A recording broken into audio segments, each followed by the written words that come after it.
जी बिस्मिल्लाहिर्रहमानिर्रहीम, अस्सलाम वालेकुम स्टूडेंट्स। तो आज का जो लेक्चर है हमारा वो कम्बिनेशनल एंड सीक्वेंशियल सर्किट्स के ऊपर है। हम कम्बिनेशन सर्किट्स को पढ़ चुके हैं काफ़ी हद तक, और अब सीक्वेंशियल सर्किट की बारी आ गई है कि सीक्वेंशियल सर्किट्स क्या होते हैं, उनके बारे में डिटेल में पढ़ेंगे। थोड़ी सी डेफिनेशन देख लेते हैं कम्बिनेशन सर्किट की, उसके बाद हम देखेंगे सीक्वेंशियल सर्किट्स और सीक्वेंशियल सर्किट की आगे टाइप्स देखेंगे, कैसे वो बनते हैं, ट्रिगिंग के बारे में देखेंगे। तो आज का लेक्चर हमारा इस बारे में है, about combinational and sequential circuit, and that will show the difference between these two combination and sequential circuits। तो इसके बारे में ये बताएगा हमें। तो हम स्टार्ट करते हैं सबसे सर पहले। तो ये कम्बिनेशन सर्किट है आपके पास। इसकी डेफिनेशन ये थी कि the combination circuits have a set of outputs which depend only on the present combination of inputs. ठीक है, and there is no memory element involved in this type of circuits. क्या कहना चाह रहा है वो बता रहा है, क्योंकि जो कम्बिनेशन सर्किट्स हैं आपके पास, इसमें कुछ आउटपुट सेट होते हैं, यानी कि कुछ आउटपुट्स होते हैं आपके पास, जो कि आपको आउटपुट मिलती है जो डिपेंड करती है प्रेजेंट कम्बिनेशन ऑफ इनपुट्स। ठीक है, यानी आउटपुट आपको मिलती है, यानी कि 110 आपको अगर फॉर एग्जांपल एक आउटपुट है, इनपुट आपकी फॉर एग्जांपल 1 और 1 है और इसकी आउटपुट आ रही है 0, तो ये बीच में एंड गेट लगा पड़ा है। तो इसमें क्या हो रहा है, बेसिकली ये आपकी जो मौजूदा इनपुट है ना, जो इनपुट करंटली आ रही है, उसी की बेस पर ये ऑपरेशन परफॉर्म करके उसकी आउटपुट दे रहा होता है। तो कम्बिनेशन सर्किट इस तरह से काम करता है, यानी कि it is depend only on the present combination of inputs. यानी इनपुट्स जितने भी हैं, चाहे 1 है, 2 है, 3 है, 4 है, 5 है, 6 है और सो ऑन, जितनी भी हैं कम्बिनेशंस इनपुट्स की, आपकी आउटपुट इन मौजूदा कम्बिनेशन से, ये जो मौजूदा इनपुट कम्बिनेशन है, इनकी बेस पर आपकी आउटपुट बनती है। ठीक है, इसके अलावा मेमोरी के अंदर कोई भी यानी कि सॉरी, इन सर्किट के ऊपर अंदर कोई भी मेमोरी एलिमेंट नहीं है। There are no memory element involve in this type of circuits. यानी कि जो आपके पास प्रेजेंट इनपुट आ रही है, इसको स्टोर करने का कोई तरीका नहीं है।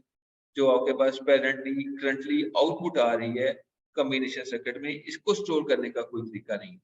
यानी कि मेमोरी इन्वॉल्व है ही नहीं। तरीका मतलब ये है कि इसमें बेसिकली कम्युनिकेशन सर्किट में मेमोरी इन्वॉल्व नहीं होती। मैंने बहुत शुरू में बताया था आपको। तो यहाँ पे अब दोबारा देख लेते हैं इस चीज को। The output of the communication circuit is determined from the present combination of inputs regardless the previous input. क्या कहता है कि भाई एक पर्टिकुलर टाइम में, जिसे हम उस पर्टिकुलर टाइम को लेट्स से हम कहते हैं T1। ठीक है, एक T1 के अंदर इनपुट A और B, दो इनपुट्स हैं कंसीडर करें। तो दो इनपुट्स हैं, एक का नाम A है, एक का नाम B है। तो इनकी एक पर्टिकुलर टाइम T1 के अंदर 1 इनपुट है। ठीक है, और ये फॉर एग्जांपल आगे गेट लगा हुआ है एंड। तो इस 1 की कॉम्बिनेशन का जो आउटपुट आएगा वो क्या आएगा, 1 ही आएगा। ठीक है, तो अब ये है कि ये चीज तो प्रेजेंटली होगी ना, यानी करंटली इनपुट्स क्या थी 1 और आउटपुट क्या थी 1। तो अब ये जो आउटपुट है, यानी कि दोबारा जो आउटपुट आई है, जो 1 हमारे पास आउटपुट आई है, इसको हम कहीं स्टोर नहीं कर सकते कम्बिनेशन सर्किट के अंदर, ना ही पिछली इनपुट्स को स्टोर कर सकते हैं। अब क्या है, जब अगला लम्हा आता है टाइम का, यानी T1 से T2 में गया, यानी 1 सेकंड गुजर गया, सपोज करो अगला सेकंड शुरू हो गया, जिसको हमने कह दिया T2। T2 के अंदर जो A B की कम्बिनेशन है वो 0 0 हो जाती है। तो 0 0 जो है एंड गेट में क्या होता है, तो 0 ही होता है।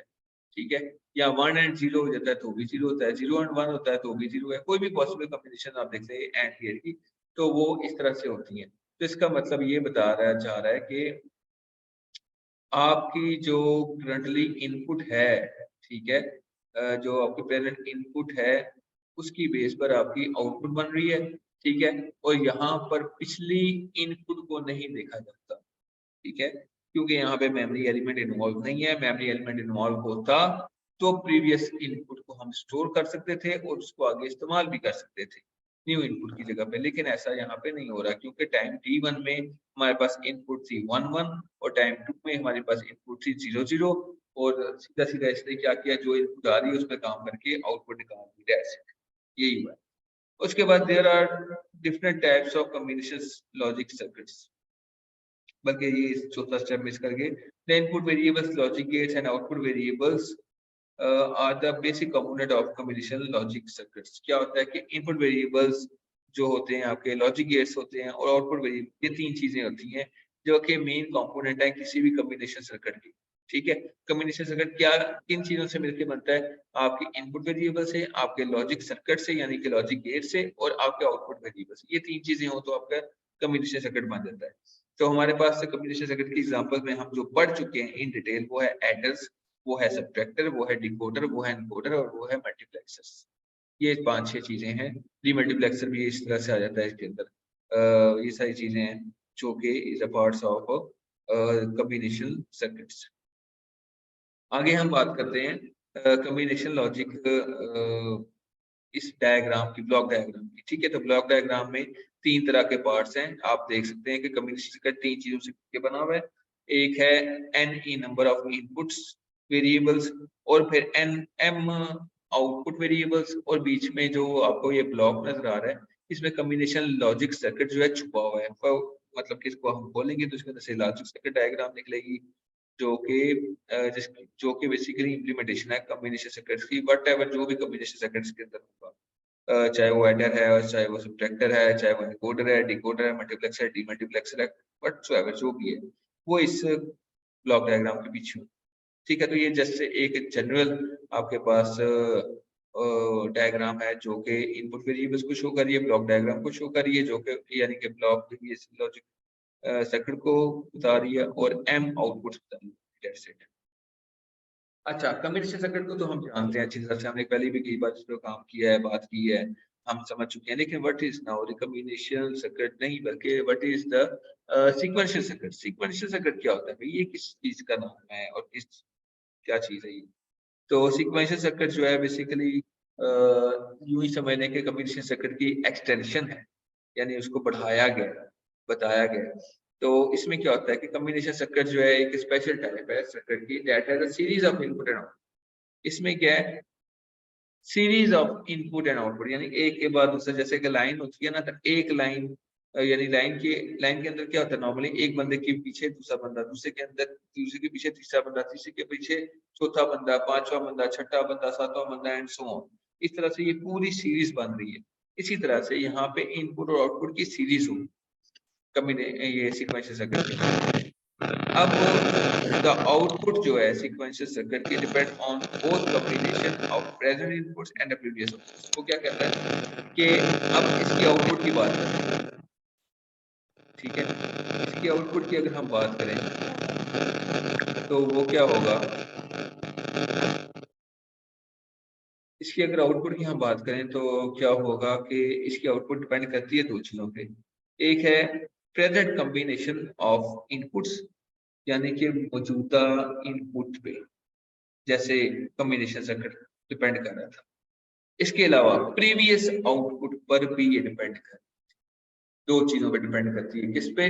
मौजूदा इनपुट जो आ रही है, इनपुट जो आ रही है ए बी, और आउटपुट जो आ रही थी जैसे कि ए बी पर कोई ऑपरेशन परफॉर्म हुआ और उसकी कोई सी जो है वो एक आउटपुट बन गई। अब सी जो है इस पर भी डिपेंड करना, यानी आउटपुट भी डिपेंड करेगी और इनपुट पर भी डिपेंड करेगी, दोनों चीजों पर ये डिपेंड करेगी। यानी सीक्वेंशियल सर्किट जो है 2 चीजों पर डिपेंड कर रहा होता है। एक कम्बिनेशन सर्किट यानी कम्बिनेशन ऑफ इन, यानी इनपुट्स की कम्बिनेशन पर, और प्रीवियस आउटपुट यानी कि पिछले जो आउटपुट परफॉर्म हुआ था उस पर।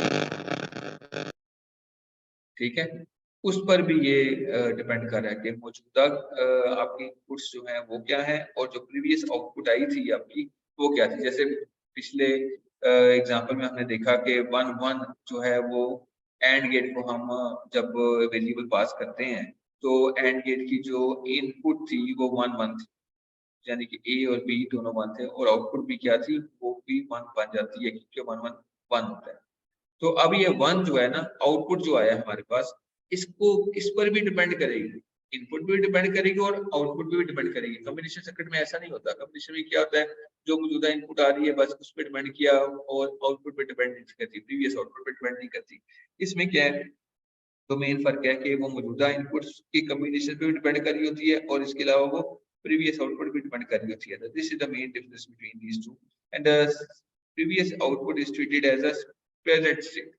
क्या होता है कि प्रीवियस आउटपुट जो है उसको प्रेजेंट स्टेट के तौर पे उसको ट्रीट किया जा रहा है, यानी उसको समझा जाता है। यानी जो प्रीवियस आउटपुट है, यानी कि T1 में जो आउटपुट निकल के आई थी, टाइम T1 के अंदर जो आउटपुट निकल के आई थी, वो आउटपुट जो है वो प्रेजेंटली अब शुमार होगी, यानी कि वो आउटपुट प्रीवियस इनपुट की थी, लेकिन वो जो आउटपुट है वो अब वो नेक्स्ट टाइम T2 के अंदर भी इस्तेमाल होगी। ठीक है, so the combination circuit contains the combination circuit and its memory storage element। अच्छा, वो जो आउटपुट पड़ी होती है वो कहाँ पे पड़ी होती है, वो मेमोरी स्टोरेज के अंदर पड़ी होती है। ठीक है, होता ही है कि जब आप एक पर्टिकुलर टाइम T1 के अंदर कोई ऑपरेशन परफॉर्म करते हो, फॉर एग्जांपल 1 आपने ऑपरेशन परफॉर्म किया और इसका जो आउटपुट है वो भी आपके पास 1 आ गया, तो वो जो 1 है वो सेव हो जाएगा आपकी मेमोरी स्टोरेज में और वहां से निकल के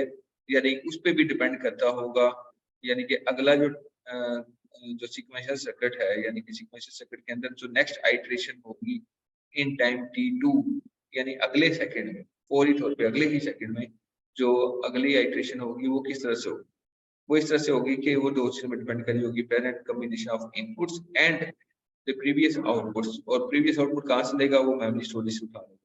ठीक है, तो इन दो चीजों पर वो डिपेंड कर रहा होता है आपका सीक्वेंशियल सर्किट। तो sequential circuit doesn't need to always contain a combination circuit।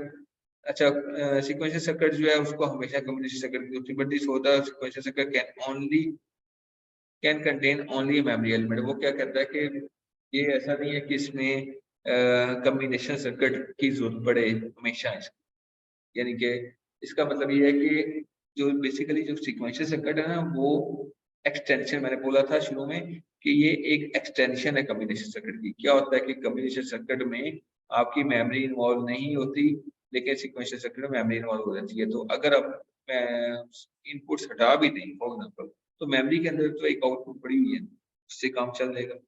तो ये बताने का कोशिश की जा रही है कि सीक्वेंशियल सर्किट जो है doesn't need to always contain a combination circuits, यानी कॉम्बिनेशन सर्किट ना भी हो तो सीक्वेंशियल सर्किट जो है वो खुद को मेमोरी एलिमेंट के साथ जोड़े रखता है, जिसकी वजह से वो वहां से डाटा निकाल सकता है प्रीवियस आउटपुट के तौर पे। ठीक है, तो इसकी जो डायग्राम है वो ऐसी है कि कॉम्बिनेशन सर्किट के साथ अगर मेमोरी लगा दी जाए तो वो आपका सीक्वेंशियल सर्किट बन जाता है, दैट्स इट। ठीक है, इनपुट्स आ रही हैं और यहाँ पे आउटपुट जा रही है, और इसके अलावा जो यहाँ पे आउटपुट बन रही है वो आपकी मेमोरी एलिमेंट्स में स्टोर हो रही है, और ये जो स्टोर हो रही है ये दोबारा से कम्बिनेशन सर्किट के पास जाती है एज एन इनपुट, जिसकी बेस पर ये पूरी की पूरी डायग्राम जो है, ये पूरी का पूरा जो स्ट्रक्चर है, ये आपको सीक्वेंशियल सर्किट के तौर पे नजर आता है। ठीक है, तो this is the main difference between the combination and the sequential circuit. I hope you getting this simple point. समझ आ गई बात? ऐसा है।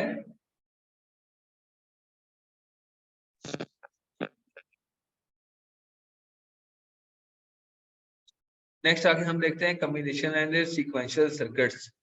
तो आई होप आपको स्लाइड्स नजर आ रही होंगी। ठीक है, आ रही है ना? यस सर, आ रही हैं। अच्छा, अब ये सीक्वेंशियल सर्किट और कॉम्बिनेशन सर्किट, इनके डिफरेंसेस को मजीद एलेबोरेट कर रहा हूँ। ठीक है, तो इस डिफरेंस को मैं एलेबोरेट करने जा रहा हूँ। तो ये टेबुलर फॉर्म में मैंने आपको स्लाइड दिखाई है, तो ये टेबुलर फॉर्म में आपको स्लाइड्स नजर आनी चाहिए। ठीक है, तो सबसे पहले बात करते हैं कॉम्बिनेशन सर्किट क्या होता है। तो कॉम्बिनेशन सर्किट के पॉइंट 1 पे आते हैं। Output of combination circuit depend on the present inputs, कि ये जो आउटपुट जो होती है ना कॉम्बिनेशन सर्किट की, वो मौजूदा इनपुट्स पर डिपेंड करती है। ठीक है, इस पे डिपेंड करती है मौजूदा इनपुट पर। जैसे यहाँ पे, यानी कि जो आपकी जो कॉम्बिनेशन सर्किट है, तो यहाँ पे देखो गौर से, जो इनपुट आ रही है उसी के बेस पर आउटपुट आपकी निकल रही है, बस इसके अलावा और कुछ भी नहीं हो रहा। लेकिन यहाँ पर देखें तो सीक्वेंशियल सर्किट में क्या होता है कि आपके पास इनपुट तो आ रही है, लेकिन आउटपुट जो जा रही है वो स्टोर भी हो रही है, और स्टोर होने के बाद दोबारा से रिवर्स एज एन इनपुट यानी पिछले की आउटपुट अगली आइटरेशन के अंदर, अगले टाइम के अंदर T2 के अंदर आपके पास पिछले T1 की आउटपुट इनपुट बन के आ रही है T2 के अंदर। ठीक है, टाइम तो बता रहा हूँ, टाइम स्लाइस जो है ना उसको मैं बता रहा हूँ कि टाइम T1 जो है फॉर एग्जांपल लेट्स से पहला सेकंड, T2 जो है वो जनाब दूसरा सेकंड है। पहले सेकंड के अंदर फॉर एग्जांपल कोई एक ऑपरेशन परफॉर्म होता है और उसकी कोई आउटपुट रिजल्ट्स आते हैं, वो रिजल्ट जो है वो मेमोरी में स्टोर भी हो जाते हैं और टाइम T2 के अंदर क्या होता है कि वो रिजल्ट जो है वो दोबारा इनपुट बन के अगली आइटरेशन में चले जाते हैं। ठीक है, तो इस तरह से इसको सीरीज का नाम दिया गया कि इसकी में इनपुट्स की और आउटपुट्स की सीरीज होती है, यानी एक के बाद दूसरा, दूसरे के बाद तीसरा, तीसरे के बाद चौथा एंड सो ऑन। ठीक है, तो यही पॉइंट जो है मैंने एलैबोरेट किया है। अब यहाँ पे the output of sequence depend on both inputs and present state of यानी प्रीवियस आउटपुट। इस चीज को मैंने बता दिया आपको। ठीक है, अब feedback path is not present in the communication circuit. Feedback path क्या होता है? ठीक है, फीडबैक पाथ ये है, ये जो आपको आउटपुट मिल रही है ना वापस, और ये मेमोरी एलिमेंट में जा रही है और एलिमेंट से यहाँ से फिर एज एन इनपुट बन के दोबारा वापस आ रही है, तो इस चीज को हम फीडबैक कहते हैं। ठीक है, तो फीडबैक जो है वो कम्बिनेशन सर्किट पे देखो यहाँ पे तो मौजूद नहीं है कम्बिनेशन सर्किट के अंदर, लेकिन यहाँ पर इसके अंदर मौजूद है ये जो आपका सीक्वेंशियल सर्किट। ठीक है, तो यहाँ तक तो मौजूद है। उसके बाद in combination circuit memory elements are not required. अब कम्बिनेशन सर्किट के अंदर मेमोरी एलिमेंट्स जो है वो रिक्वायर्ड नहीं होते, यानी कि इसमें देखो तो यहाँ पे कम्बिनेशन सर्किट के अंदर सिर्फ डायग्राम इतनी सी थी। अब मेमोरी एलिमेंट्स इन्वॉल्व हो गए हैं तो अब ये आपका कम्बिनेशन सर्किट नहीं रहा बल्कि आपका सीक्वेंशियल सर्किट बन गया, क्योंकि इसके अंदर मेमोरी एलिमेंट इन्वॉल्व हो गए। अब clock signal is not required for combination circuit. अच्छा, ये एक इम्पोर्टेंट चीज है। अब क्लॉक सिग्नल जो है वो नहीं चाहिए कम्बिनेशन सर्किट। समझ बात? कम्बिनेशन सर्किट के अंदर क्लॉक इन्वॉल्व नहीं होती। यहाँ देखो कोई भी क्लॉक नहीं बनी, कोई भी कुछ नहीं है ऐसा। देखिए यहाँ पर सीक्वेंशियल सर्किट के अंदर क्लॉक इन्वॉल्व होती है, जो कि टाइम T1 पे टाइम T2 पे time T3 and T4 T5 इस टाइम को मैनेज कर रही होती है, टाइम स्लाइस को मैनेज कर रही होती है। ठीक है, हर एक टाइम के अंदर वो मैनेज कर रही होती है। ठीक है, इसके अंदर क्लॉक भी होती है। Clock signal is required for sequential circuit.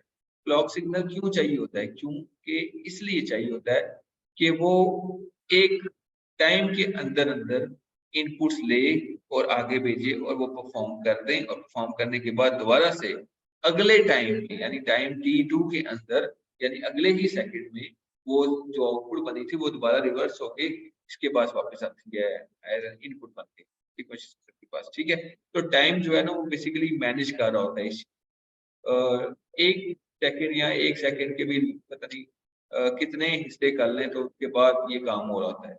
यानी कि हम कहते हैं ना ट्रिलियंस ऑफ इंस्ट्रक्शन परफॉर्म होती हैं एक सेकंड के अंदर, या मिलियंस ऑफ इंस्ट्रक्शन जब परफॉर्म होती है कंप्यूटर में मिलियंस ऑफ इंस्ट्रक्शन परफॉर्म करता है एक सेकंड के अंदर, तो ये एक सेकंड का भी कई सैकड़े हिस्से बनाए जाएं, हजारों हिस्से बनाए जाएं, तो उनमें से जो है ये क्लॉक टाइम जो है, क्लॉक सिग्नल जो है ये पास हो रहा होता है और उसी के अंदर ये सारा काम कर रहा होता है जो हम यहाँ पे एक्सप्लेन कर रहे हैं।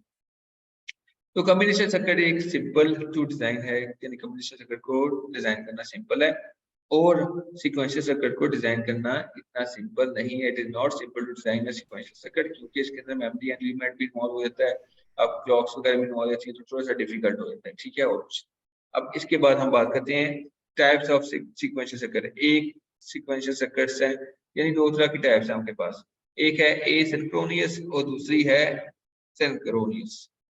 एसिंक्रोनियस में क्या होता है? A synchronous sequential circuit is similar to a combination circuit with a feedback। क्या होता है कि इसमें फीडबैक सिस्टम इन्वॉल्व होता है। ठीक है, और ये कम्बिनेशन सर्किट से मिलता जुलता होता है। और सीक्वेंस सिंक्रोनियस में क्या होता है? सिंक्रोनियस यानी कि जो टाइप 2 है, यानी दूसरी टाइप जो है आपके सीक्वेंशियल सर्किट की, उसको सिंक्रोनियस सर्किट बोलते हैं।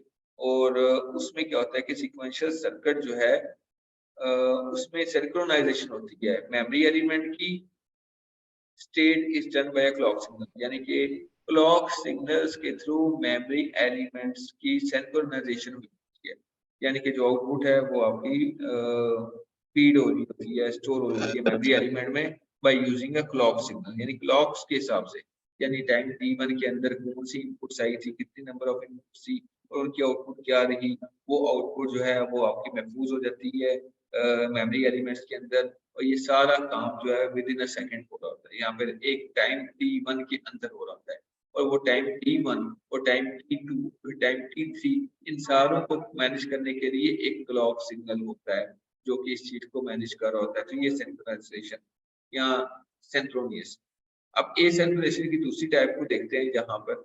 तो asynchronous circuit do not use clock pulses. इसमें चूंकि क्लॉक ही नहीं, यानी एसिंक्रोनियस के अंदर क्लॉक ही नहीं है तो क्लॉक पल्सेस भी नहीं होंगी। लेकिन जो सिंक्रोनियस है उसकी आउटपुट जो है वो स्टोर हो जाती है फ्लिप फ्लॉप में या लैचेस में, यानी मेमोरी डिवाइसेस में। आपकी जो आउटपुट है सिंक्रोनियस के अंदर वो फ्लिप फ्लॉप में या लैचेस में स्टोर हो जाती है। ये एक मेमोरी डिवाइसेस हैं, बहुत ही छोटी मिकदार में अपने पास डाटा स्टोर करने की कैपेबिलिटी सलाहियत रखते हैं ये फ्लिप फ्लॉप्स और latches. Latches and flip-flops are the memory elements or memory devices which can be used to store a very small amount of data or 1 or 2 bit something like this. ठीक है। इसके अलावा internal state जो है यहाँ पे अगर देखें तो एसिंक्रोनस के अंदर तीसरा पॉइंट है internal state is change when the input variable is change, यानी कि इनपुट वेरिएबल के चेंज होने से एसिंक्रोनस सीक्वेंशियल सर्किट की इंटरनल स्टेट भी चेंज हो जाती है। और तीसरा पॉइंट जो है और आखिरी पॉइंट जो है सिंक्रोनियस का वो ये है कि synchronisation of a output is done in either only negative edges of the clock cycle और ओनली पॉजिटिव एजेस। वो क्या कहता है कि सिंक्रोनाइजेशन जो है, ठीक है, सिंक्रोनाइजेशन होता है कि तसलसल एक दूसरे के साथ जो एक राब्ता एक एसोसिएशन होती है उसको सिंक्रोनाइजेशन बोलते हैं।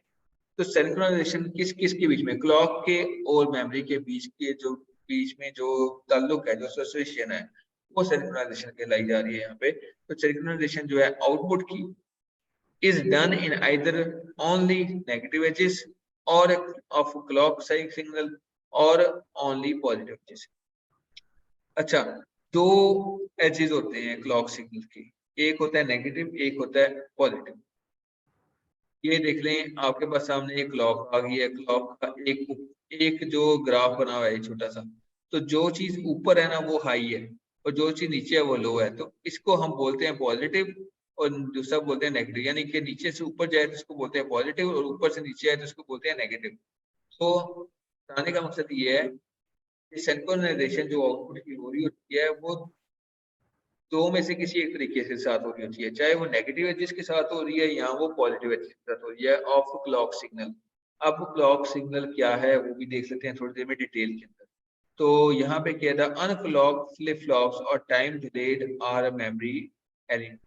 वो क्या है कि अनक्लॉक फ्लिप फ्लॉप्स और time delayed are the memory elements. इसके जो है मेमोरी एलिमेंट्स वो क्या होंगे सीक्वेंस ऐसा करके, वो अनक्लॉक होंगे, वो क्लॉक पे डिपेंड नहीं कर रही होंगी, वो अनक्लॉक होंगी फ्लिप फ्लॉप्स। तो यहाँ time delayed are the memory elements, यानी टाइम के साथ किया होता है, फिक्स किया होता है। ठीक है, तो this is the main difference between combination, sorry not the combination बल्कि it is a main difference between the sequential circuit asynchronization या asynchronous and the synchronous। ठीक है, तो इन दोनों के बीच में का ये डिफरेंस है। तो आई होप आपको इस चीज की समझ आ गई होगी। आगे हम छोटा सा क्लॉक का पार्ट है वो देख लेते हैं, उसके बाद हम ना अगले लेक्चर में अगले सेशन के अंदर हम ट्रिगिंग देखेंगे, क्लॉक की ट्रिगिंग कैसे होगी। ठीक है, तो इसके बारे में थोड़ी सी डिटेल देख लेते हैं।